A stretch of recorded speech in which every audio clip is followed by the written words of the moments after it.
Hello बच्चों, simplifying maths में आपका स्वागत है। हम लोग इंटीग्रेशन कर रहे हैं। देखो sine x by sine of x plus alpha, इसको बेसिकली मैं दो मेथड से बताऊंगा। सो फर्स्ट मेथड है कि देखो, जैसा तुम्हें पहले से पता है कि अगर ऊपर ज़्यादा टर्म है नीचे कम टर्म है तो हम उसको सेपरेट कर सकते हैं, क्योंकि अभी तो नीचे अगर मैं साइन ए प्लस बी पे खोल दूँ तो नीचे ज़्यादा टर्म आ जाएगा और ऊपर एक ही टर्म है तो वो तो सेपरेट तो होगा नहीं। तो फर्स्ट मेथड क्या है?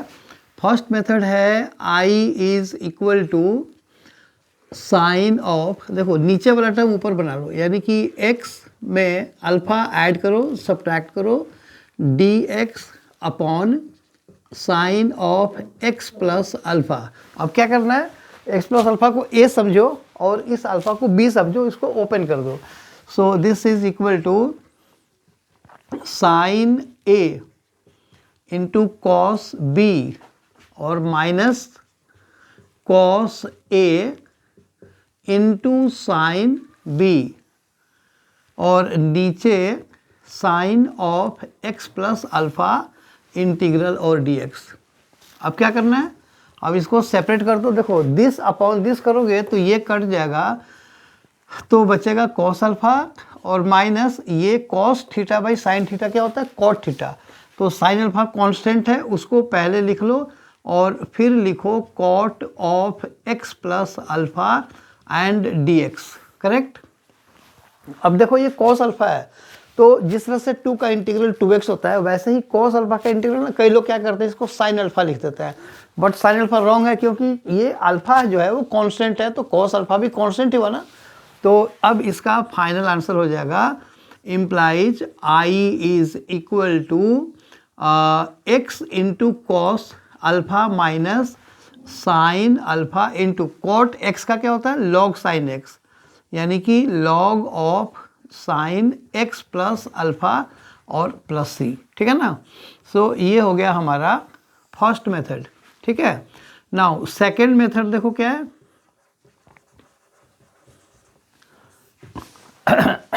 सेकेंड मेथड भी बहुत सिंपल है, एक्स प्लस अल्फा को टी पुट कर दो, मतलब कि हमारा काम क्या है, सिंगल टर्म बनाना है ना। तो सेकेंड मेथड में put x plus alpha equal to t, this implies dx equal to dt।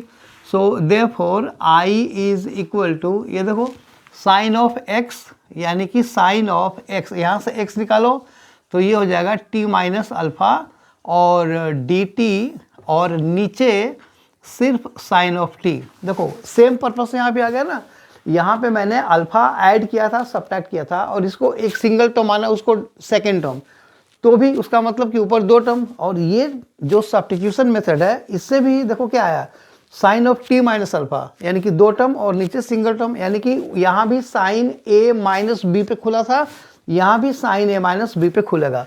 तो ये हो जाएगा, ये देखो sine A into cos B minus cos A into sine B और by sine of t d t, ठीक है। देखो अब इसको ओपन कर दो, तो दिस अपॉन दिस करोगे तो कॉस अल्फा बचा माइनस, ये देखो साइन अल्फा पहले लिख लो क्योंकि कांस्टेंट है, और ये हो जाएगा तुम्हारा कॉट ऑफ टी, और ये हो गया डी टी। क्या आंसर आएगा? अब देखो ये कॉस अल्फा है तो कॉस अल्फा कांस्टेंट है, तो अब यहाँ पे dt है तो dt का मतलब t के रेस्पेक्ट में, तो यहाँ पे हो जाएगा t into cos alpha minus sine alpha into cos t, cot t का हो जाएगा log of sine t plus c. तो ये आंसर t में है, लेकिन क्वेश्चन तो x में था ना, तो जो तुमने यहाँ पे t पुट किया ना x प्लस अल्फा, उसको वापस यहाँ पे लाकर रख दो। So i is equal to t, यानी कि x plus alpha cos alpha minus sine alpha into log of sine x plus alpha plus c, ये इसका आंसर हो जाएगा। तुम यहाँ भी छोड़ सकते हो, चाहो तो इस ब्रैकेट को खोल दोगे तो जो एक्स कॉस अल्फा है वही एक्स कॉस अल्फा यहाँ भी आ जाएगा। अलग से क्या आएगा, अल्फा कॉस अल्फा, वो क्या कांस्टेंट है ना, वो सी में चला जाएगा। तो ऐसे ही रखो, कोई फर्क नहीं पड़ता, ठीक है।